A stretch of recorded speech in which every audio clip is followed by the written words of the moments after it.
Hello viewers, welcome to Knowledge of Law. We will discuss to CPC में आज हम बात करने जा रहे हैं सेक्शन 2 की, जो डील करता है डेफिनेशंस को। जो डेफिनेशंस होती हैं जो ईच एंड एवरी एक्ट का इम्पॉर्टेंट पार्ट होती हैं, बट इन्हें याद रखना थोड़ा सा टफ होता है। इसलिए आज हम इस वीडियो में आपके साथ 2 वे हैं, 2 ट्रिक हैं हमारे पास जो आपके साथ शेयर करेंगे। आई होप आपको अच्छे लगेंगे। जो फर्स्ट ट्रिक है ये वाला है, सेकंड ट्रिक ये वाला है। तो फर्स्ट ऑफ ऑल हम ये वाला ट्रिक आपके साथ डिस्कस करेंगे। गाइस, जो भी हमारी डेफिनेशंस हैं ये 20 हैं। अगर हम बेयर एक्ट में देखें तो इसमें ऐड ऑन की गई हैं 2 डेफिनेशंस, 7A एंड 7B। अगर हम डेफिनेशंस की अब हम बात करें, जो डेफिनेशंस हैं ये अल्फ़ाबेट वे में मेंशन की गई हैं CPC में, A से लेके Z तक 1 बाय 1 अल्फ़ाबेट वर्ड के साथ ये मेंशन की गई हैं CPC में। फर्स्ट ऑफ ऑल अगर हम बात करें कोड, सी से कोड, जो कोड है फॉर एग्ज़ाम्पल एनी पर्सन, कोई भी पर्सन अगर क्रिमिनल एक्ट कमिट करता है, कोई भी एक्ट क्रिमिनल एक्ट कमिट करता है तो वो फॉल करता है क्रिमिनल प्रोसीजर कोड। उस एक्ट के अंडर उस पर्सन को दंड मिलता है, पनिशमेंट होती है। सेम एज इट इज़ अगर किसी पर्सन के सिविल राइट का वायलेशन होता है तो वो पर्सन कोर्ट में सूट फाइल करता है फॉर द कंपनसेशन के लिए। तो उस पर्सन को सिविल प्रोसीजर कोड के अंडर रेमेडी प्रोवाइड की जा सकती है, उससे रेमेडी मिलती है, कंपनसेट किया जा सकता है under the civil procedure code. अब हम बात करते हैं इंक्लूड्स रूल्स। फॉर एग्ज़ाम्पल जो कोड है इसमें मेंशन किया गया है कि जो हमारा सिविल प्रोसीजर कोड है इसमें सिर्फ हमारे सेक्शन ही नहीं, सेक्शन के साथ साथ हमारे ऑर्डर एंड रूल्स को भी मेंशन किया गया है, जिसके बिहाफ पर आप अपने रेमेडीज़ को प्रोवाइड कर सकते हैं। आई होप आपको सिविल यहाँ तक अंडरस्टैंड हो गया होगा। नेक्स्ट की अगर हम बात करें, DD डिक्री होल्डर डिस्ट्रिक्ट। तो गाइस, डिक्री का मीन्स होता है फॉर्मल एक्सप्रेशन। किसी भी केस का अगर फॉर्मल एक्सप्रेशन आता है तो उसे हम बोलते हैं decree of an adjudication. Decree को 2 पार्ट में डिवाइड किया गया है, preliminary decree and final decree. Final decree वो होती है जब आपका केस ख़त्म हो जाता है, डिस्पोज ऑफ हो जाता है। प्रीलिमिनरी डिक्री वो होती है जब आपको स्टार्टिंग में कोई आपके लिए डिक्री पास होती है। तो ये पार्टली प्रीलिमिनरी भी हो सकती है एंड पार्टली फाइनल भी हो सकती है। नेक्स्ट बात करें डिक्री होल्डर। जो डिक्री होल्डर है इसे हम एग्जांपल के साथ आपको अंडरस्टैंड करवा देते हैं। ये आपकी एक प्रॉपर्टी है, ए है, ए की ये प्रॉपर्टी है, बी बोल रहा है ये मेरी प्रॉपर्टी है। ए ने एक सूट फाइल किया कोर्ट में और ये जो प्रॉपर्टी थी ये ना तो ए की नहीं थी, ये बी की थी। जो अब डिक्री थी ये बी के फेवर में गई, ये प्रॉपर्टी बी को मिल गई। यहाँ पर डिक्री होल्डर बन गया बी, क्योंकि जो प्रॉपर्टी थी ये बी के फेवर में गई। इसका मीन्स ये नहीं है कि जो अगर प्लेंटिफ ने सूट फाइल किया है तो वो प्लेंटिफ के फेवर में डिक्री आएगी, ऐसा कुछ नहीं है। जो डिक्री है जिसके फेवर में गई, चाहे वो प्लेंटिफ है चाहे वो डिफेंडेड है। नेक्स्ट बात करते हैं डिस्ट्रिक्ट। गाइस, जब भी आपके सिविल राइट का वायलेशन होता है, आप जिस भी डिस्ट्रिक्ट के होते हो, आप सबसे पहले उस यूरिसडिक्शन के हिसाब से आप अपने सिविल कोर्ट में, मींस जो भी आपका डिस्ट्रिक्ट कोर्ट है उस कोर्ट में आप सूट लगाएंगे अकॉर्डिंग टू यूरिसडिक्शन। आप देखेंगे आपके सिविल कोर्ट की, सिविल केस की कौन सी आपकी यूरिसडिक्शन बनती है, उस हिसाब के जो आपकी लोकल लिमिट्स होती है उसमें आप डिस्ट्रिक्ट में आप अपना सूट लगाएंगे, तो उसे बोलते हैं डिस्ट्रिक्ट। आई होप आपको यहाँ तक अंडरस्टैंड हो गया होगा। नेक्स्ट है FF, foreign court, foreign judgment. Foreign court का मीन्स होता है जो कोर्ट इंडिया से आउटसाइड सिचुएटेड होती है, एंड जो सेंट्रल गवर्नमेंट है नॉट इस्टेब्लिशमेंट और continued by the authority of the central government. Means जिस सेंट्रल गवर्नमेंट के पास अथॉरिटी नहीं है उसे इस्टेब्लिशमेंट करने की, and continued by the authority, उसके पास अथॉरिटी नहीं है उसे कंटिन्यू करने की, वो होती है हमारी फॉरेन कोर्ट। फॉरेन जजमेंट वो होती है जो फॉरेन की कोर्ट से, फॉरेन के जो जज होते हैं उनके थ्रू वो किसी जजमेंट को जजमेंट देते हैं फॉरेन कोर्ट से, उसे बोलते हैं हम फॉरेन जजमेंट। मींस फॉरेन की कोर्ट है, फॉरेन के जज हैं, उनके द्वारा जो भी जजमेंट आती है उसे हम बोलते हैं फॉरेन जजमेंट। नेक्स्ट है घी। यहाँ पर आ गया 7A 7B, ये है घी। सर्दियाँ हैं तो आई होप आप सबको घी बहुत पसंद होगा, तो मैंने इसीलिए इसमें ऐड ऑन कर दिया। जी से गवर्नमेंट प्लीडर, एच से हाई कोर्ट, आई से इंडिया। अगर हम गवर्नमेंट प्लीडर की बात करें, गवर्नमेंट प्लीडर वो होते हैं जो आपको गवर्नमेंट की तौर से मिलते हैं। चाहे आप एक लीगल एड के थ्रू आपको गवर्नमेंट मिलते हैं, चाहे आपको क्रिमिनल कोर्ट में क्रिमिनल केस में पीपी मिलते हैं, तो वो एज अ सेम ही बात होती है, बिकॉज उन्हें पेमेंट गवर्नमेंट ही करती है, वो गवर्नमेंट की डायरेक्शन से ही काम करते हैं, वो होते हैं हमारे गवर्नमेंट प्लीडर।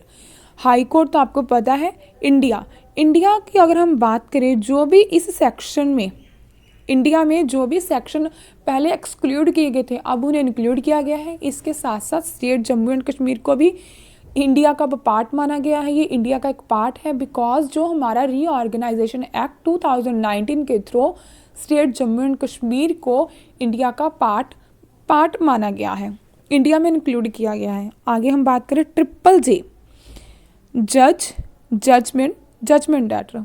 जज वो होते हैं जो सिविल कोर्ट के प्रिसाइडिंग ऑफिसर होते हैं, वो होते हैं जज। जजमेंट वो होती है जो हमारे जज होते हैं, वो उन ग्राउंड के बेस पर, जैसे कि उन्होंने डिक्री एंड ऑर्डर, ये ग्राउंड है, इनके स्टेटमेंट जो भी उन्होंने इनके ग्राउंड पर जो भी उन्होंने स्टेटमेंट दी उसे बोलते हैं जजमेंट। अगर हम जजमेंट डेटर की बात करें, जिसके अगेंस्ट जजमेंट होती है या डिक्री होती है, उसे बोलते हैं जजमेंट डेटर। इससे भी हम आपके साथ थोड़ी सी एक एग्जांपल के साथ शेयर कर देते हैं। मींस ये प्रॉपर्टी है, ये ए ने यहाँ पर, बी ने मान लो यहाँ पर सूट फाइल किया इस प्रॉपर्टी को लेकर, बी ने सूट फाइल किया कोर्ट में इस प्रॉपर्टी को लेकर, तो ये प्रॉपर्टी जो है ये चलेगी ए के फेवर में। तो जो डिक्री है, जो जजमेंट है, ये बी के खिलाफ होगी, ये बन गया यहाँ पर जजमेंट डेटर। आई होप आपको ये भी चीज़ अंडरस्टैंड होगी। नेक्स्ट है लीगल रिप्रेजेंटेटिव, इसका मीन्स होता है लीगल हायर। फॉर एग्जाम्पल, ये एक पर्सन है, इसने सूट फाइल किया सिविल कोर्ट में, तो ड्यूरिंग द पेंडेंसी इस पर्सन की होगी डेथ। अगर तो ये पर्सन मैरिड है तो जो भी इसकी वाइफ, इसकी डॉटर, सन होगी, वो इसके लीगल हायर होंगे, इसके बिहाफ पर वो केस प्रोसीडिंग को आगे कंटिन्यू करेंगे। अगर ये पर्सन अनमैरिड है तो इसकी मदर, फादर, ब्रदर या सिस्टर, जो भी पर्सन है इसके लीगल हायर, वो इसकी प्रोसीडिंग को, सिविल सूट की प्रोसीडिंग को आगे कंटिन्यू करेंगे। तो आई होप आपको ये भी पॉइंट अंडरस्टैंड हो गया होगा। नेक्स्ट हम बात करते हैं एमएमओ से बात करते हैं main profit, movable property, order. तो गाइज यहाँ पर आपको थोड़ा सा अंडरस्टैंड करने की ज़रूरत है। मेन प्रॉफिट की बात अगर हम करें तो मेन प्रॉफिट के साथ, फॉर एग्जांपल, एक चाहे आपने, मान लो मैं लैंडलॉर्ड हूँ, मेरा घर है, मैंने आपको किराए पर दे दिया, उसकी वो डबल स्टोरी है, मीन्स उसके 2 फ्लोर है, एक ग्राउंड फ्लोर है, एक उसका फर्स्ट फ्लोर है। तो आपको मैंने जो दिया है ग्राउंड फ्लोर दिया है, जो उसका फर्स्ट फ्लोर है वो आपने ऐसे ही पोजेशन में कर लिया। तो जो मेरा आपके साथ रेंट एग्रीमेंट हुआ था वो हुआ था 11 मंथ का। अब वो आपका जो हम दोनों का एग्रीमेंट है वो कंप्लीट हो चुका है। तो मुझे इस बात को बोले हुए भी आपको 5th मंथ हो गया। मैंने आपको बोला भी है कि प्लीज़ आप उस हाउस को, उस घर को छोड़ दीजिए, बट आपने रॉन्गफुल पोजेशन, मीन्स आपने उसे गलत तरीके से उसको पोजेशन, कब्जे में रखा हुआ है, घर को उस पर कब्जा किया हुआ है। एंड मैं कोर्ट में एक सूट फाइल कर सकती हूँ कि इन्होंने मेरा जो एग्रीमेंट है मैंने इनके साथ किया था वो ख़त्म हो गया। एंड जो इस बात को हुए भी अभी 5-6 मंथ हो गए हैं, 5th-6 मंथ हो गए हैं, बट ये उस घर को अभी छोड़ नहीं रहे। तो जो मेरा ये मेन प्रॉफिट है वो कोर्ट मुझे इस पर मेन प्रॉफिट देगी, ये मेरा एक मेन प्रॉफिट होगा। और इसके साथ आपको इंटरेस्ट भी लग सकता है। मैं ये क्लेम, मैं इस चीज़ को कंपनसेट कर सकती हूँ कि जो मैंने 5th-6 मंथ के लिए इस घर को आपको बोला है छोड़ने के लिए, आपने नहीं छोड़ा। मैंने इस घर को आगे इसमें कुछ अपना बिजनेस करना था, या फिर मैंने इस घर को आपसे बेटर इसे रेंट पर देना था। तो मेरा इनके साथ सिर्फ 11 मंथ का एक एग्रीमेंट था, रेंट एग्रीमेंट, जो आपके साथ मैंने अच्छे से कंटिन्यू किया। बट अब वो जो मेरा रेंट एग्रीमेंट है वो कंप्लीट हो गया है, बट अब जो आप हो वो इस घर को अब नहीं छोड़ रहे। तो आई होप आपको ये चीज़ समझ लगी होगी। अगर आप उस घर में कुछ भी इम्प्रूवमेंट करते हो अपने लिए, अपने आप, तो उसमें वो चीज़ इंक्लूड नहीं होगी। तो इसके लिए भी मैं आपके लिए एक अलग वीडियो बना दूंगी, डोंट वरी। ये है मूवेबल प्रॉपर्टी। मूवेबल प्रॉपर्टी होती है जो भी आपकी ग्रोइंग क्रॉप्स, मीन्स जो हम फसल को उगाते हैं, बोते हैं, फिर उसमें हम काटते हैं, काट कर फिर हम उसे मंडी में लेकर जाते हैं, उसे वो फसल भी हमारी जो ग्रोइंग क्रॉप्स है वो मूवेबल प्रॉपर्टी में इंक्लूड होती है। अब हम बात करते हैं ऑर्डर। ऑर्डर होते हैं जो भी हमारा सिविल कोर्ट है उनका एनी केस का कोई भी डिसीजन आता है वो होता है हमारा फॉर्मल एक्सप्रेशन। वो डिक्री नहीं मानी जाती। ऑर्डर एंड डिक्री में कुछ डिफरेंस होता है जिसे हम एक अलग वीडियो में आपको बना देंगे। ट्रिपल पी, पी से pleader, prescribed and public officer. Pleader होते हैं एन एडवोकेट, वकील and high attorney of high court. इस ये तो प्रिस्क्राइब्ड रूल्स, पी से प्रिस्क्राइब्ड रूल्स, जो भी हमारे रूल्स, सेक्शंस एंड ऑर्डर्स इसमें मेंशन है सीपीसी में। आगे हम बात करते हैं पब्लिक ऑफिसर। पब्लिक ऑफिसर में सेम एज इट इज़ हमारा आईपीसी का सेक्शन 21 इसकी और 21 आईपीसी में सेक्शन की सेम डेफिनेशंस हैं। मींस जो आपके आर्मी ऑफिसर्स होते हैं, नेवी के ऑफिसर्स होते हैं, जो हमारे जजेस होते हैं, जहाँ हमारे पब्लिक प्रोसिक्यूटर्स होते हैं, जहाँ हमारे पुलिस डिपार्टमेंट के जो भी ऑफिसर्स होते हैं, आईएएस हो गए, आईपीएस हो गए, ये सारे इंक्लूड करते हैं पब्लिक ऑफिसर्स में। तो अगर आपको इसमें कोई भी डाउट है तो आप हमें नीचे कमेंट कर बता देना, इस पर भी हम आपके लिए एक अलग से वीडियो बना देंगे।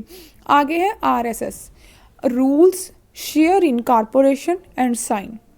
रूल्स का मीन्स होता है जो भी हमारे रूल्स एंड फॉर्म्स हैं इन्हें कंटेन कर एक फर्स्ट शेड्यूल बना है, और इसके साथ जो हमारा सेक्शन है 122 एंड 125, इसके अंडर हाई कोर्ट के पास पावर है कि वो नए रूल्स इसमें ऐड ऑन कर सकती है एंड नए लॉ बना सकती है, because benefit of the society. Means time to time बहुत सारी चीज़ें की चेंज होने की नेसेसिटी होती है, तो उसके हिसाब से हाई कोर्ट के पास पावर है कि वो नए रूल बना सकती है, नए लॉ बना सकती है।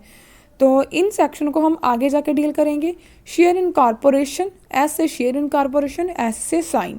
साइन का मीन्स होता है जब भी आप कोई भी जजमेंट या डिक्री या फिर किसी भी कोर्ट के किसी भी केस को देखना कि जिसका ऑर्डर, डिक्री या जजमेंट, जब आप उसे रीड करोगे तो उसके नीचे जिस भी जज साहब ने उस ऑर्डर को, डिक्री को या फिर जजमेंट को पास किया होगा, जब उनके द्वारा वो ऑर्डर आया होगा या जजमेंट आई होगी, उन जज साहब के नीचे साइन होंगे, तो वो होते हैं साइन।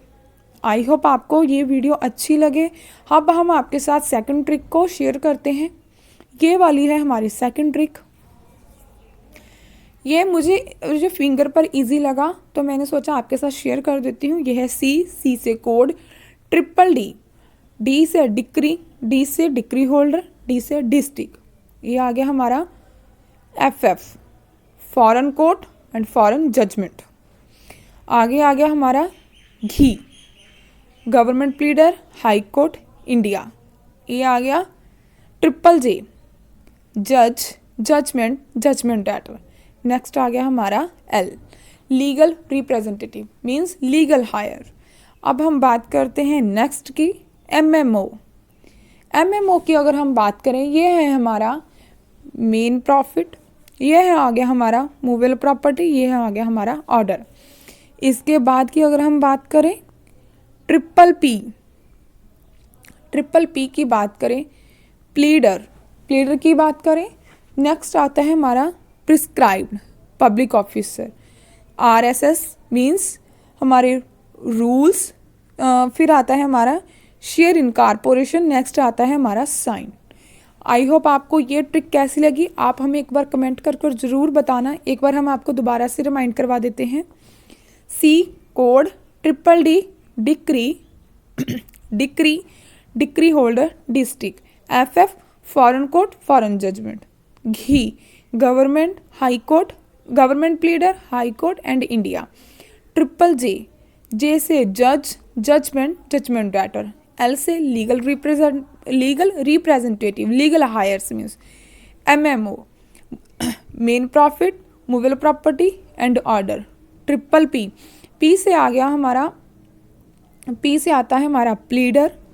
आगे आ गया prescribed rules, prescribed public officer. इसके बाद आता है RSS।